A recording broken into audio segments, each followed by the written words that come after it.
Good afternoon, everyone. Thanks for tuning into the Streets Photog podcast. I'm your host, David Joseph Delgrand.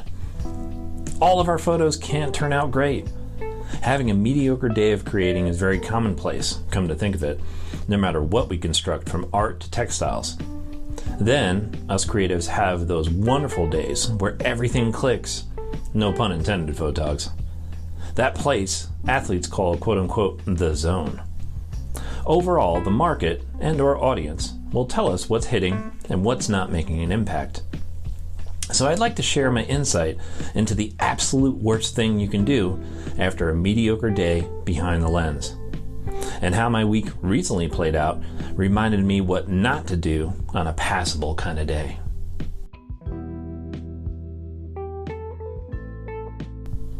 It's been a stressful month. I have a family member in crisis, and her being 2 time zones away doesn't help mitigate the feeling of helplessness we all feel when a loved one is struggling. Due to my involvement with that issue, my creative output, especially on my long-term, labor-intensive YouTube video work, had to slow down. It's frustrating to scale back my artwork, but I have to honor my limits. On the good side of my stress, I launched my Genesis non-fungible token street photography collection on the Tezos blockchain. The collection features a handful of images made in Nogales, Arizona, y Sonora, Mexico. These images are very dear to me due to their strength and where they were made. I love Nogales to death. The art and culture and food and bustling mood is beyond attractive to me as a person who grew up in New York City and as a photographer and storyteller.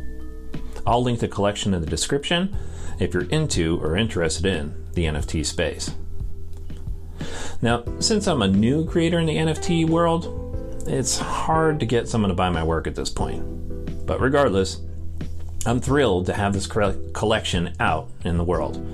It's honestly been a goal for my photography for at least the last year. Now, there's other personal issues I've been battling with as well, which basically means it's been difficult to make time for photos and writing. But when these times come, I know how to make the most of mundane activities like going to the grocery store or grabbing a quick meal for my partner and I. What I do is tack on 10 to 20 minutes of making photos when I'm out and about picking up, say, a dinner sandwich.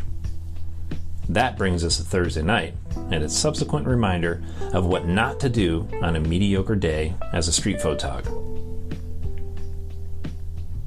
The weather just turned cold in Tucson, and a small rainstorm loomed over town starting on Wednesday. Taking photos at night is arguably my favorite time.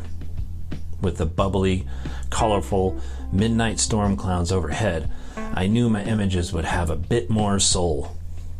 So when I grabbed Din Din for me and the missus, I made time to make photos. Now, some of the flicks were spot on.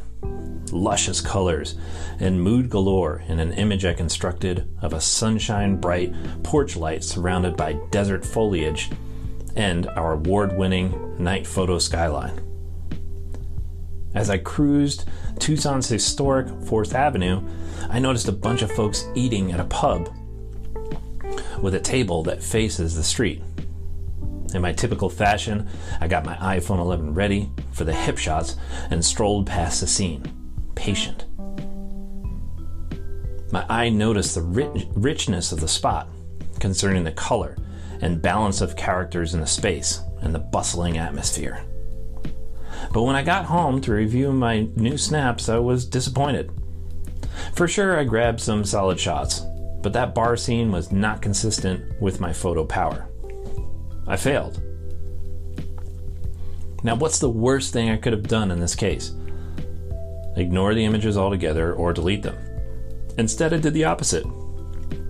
The frames are grainy and soft, so I basically made the pixels break. Up the contrast. All the grain I could add, I did. And I made the shadows as pitch black as they could go without creating too much feedback. Basically, I had fun with the editing process and made a short vignette of the flicks. But why would I spend time on images that were subpar? 2 reasons. The first being the images put together in a video still tells a compelling story. It places my viewer in the downtown district at night with the fun haze we all experience by, honestly, being a little tipsy as we take in the night. Secondly, my audience is always right, so it absolutely doesn't matter my take on the images.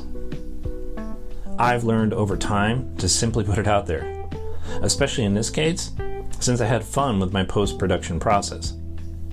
Many times I'll spend hours to months to sometimes years constructing a series and it falls flat.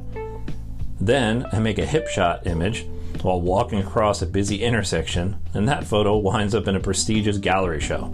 No joke, that's how I constructed the first image I had at the Black Box Gallery in Portland, Oregon last month. Can't even tell you. The world will not be shy about rejecting your art. And the worst thing you can do to your mediocre photos is not give them over to the consumer, because, speaking from decades of experience, we're often wrong about how beautiful slight misfires can be. Thanks so much for tuning into the Streets Photog podcast. If you're interested in supporting this podcast, you can log on to my website and purchase my first self-published softcover photo book, Luces del Barrio.